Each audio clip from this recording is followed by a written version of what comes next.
Hey guys, it's Chef Moorhead here. I'm a huge NASCAR fan. I'm wearing my Denny Hamlin shirt right now. We're going to compare Project Cars 2. We're going to compare Forza Motorsports 7. And we're also going to compare NASCAR Heat 2. All together, all the NASCARs, we're going to rate them on graphics. Rate them on camera views. Replays. We're going to rate them by the sound. We're going to rate them by the handling, the setups of the cars in the game using the controller. The license, how many cars, how many tracks, and the replayability and the menu. So, thank you guys for watching. I want your input, and I am going to do each segment. So, graphics, sound, handling, license, and then the replayability. And we're going to go bam, bam, bam. Thank you all for watching. Graphics. Project Cars 2 graphics, camera views, replays. Alright, so one of the best in the series is Project Cars 2. You have the graphics. Ooh. The best drawing distance in the series.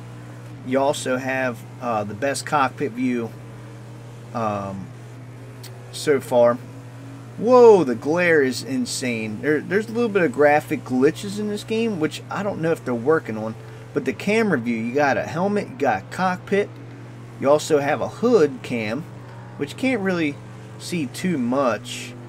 You have the chase cam, which is very, very difficult to run. Because when you're moving, you flick to the right with the Xbox controller. You're looking at the right side of the car, not actual the wall. And you got a bumper cam, which all these you can move. Whoops. So you have a good bit amount of cams. The next thing we're on to is graphics. Oh, I'm in the wall. Oh, come on, get out of the wall. Very smooth. Oh, that's a good thing. You can change a lot of the graphics things in there. I love when you look back, you can see the spoiler. You have a mirror up at the top. You can change the HUD. You can move the mile-an-hour gauge wherever you want, which is another neat thing to do. The cars do not look like they're floating. The shadowing's not bad. I'll get to the point where the shadowing kind of gets annoying, and once I point that out, that changes the whole aspect of this game. That's why a lot of people's not buying it. But the damage modeling is insane. Like, your car gets shredded, you'll lose tires, and stuff like that. So what's cool, you just push start button, go to view replay, and it shows everything. This is where it gets annoying. You'll see blinking. The garage is the biggest thing. You'll see the blinking and stuff like that. I wish, actually, if I went in the pit road and I started it, it feels like the shading, it blinks. Like you can actually see the blinking there in the grandstands. The eyesore, you notice, like right here, it's hideous. It's so bad. That is the only downfall of the game. The graphics look very beautiful, really nice. NASCAR Heat 2 graphics. So NASCAR has a big old glare. We're at Daytona. We're racing Denny Hamlin's car right now. Car looks really good from out here. You kind of have a little bit of shadowing issue right here. Don't see anything at all. The drawing distance isn't the greatest. You can see the fence being drawn up against the gate there, which is kind of an eyesore there. But now it gets a little bit better. But it feels like the cars are like kind of floating from this view here. You can't move from side to side. And then the lines are kind of like blurry. It's really hard to read the sponsorships. And then you just got that big lag. I'm running on Xbox One. But if you see the tires, they spin so beautifully. The tire graphics are really awesome. The sun glare's not that bad. But once you get right here, it's kind of weird. Kind of like squiggly lines that are just faded, like they kind of rush it really fast. But the cars look like they're floating right now. I don't like that. Camera views, got 3. That's it.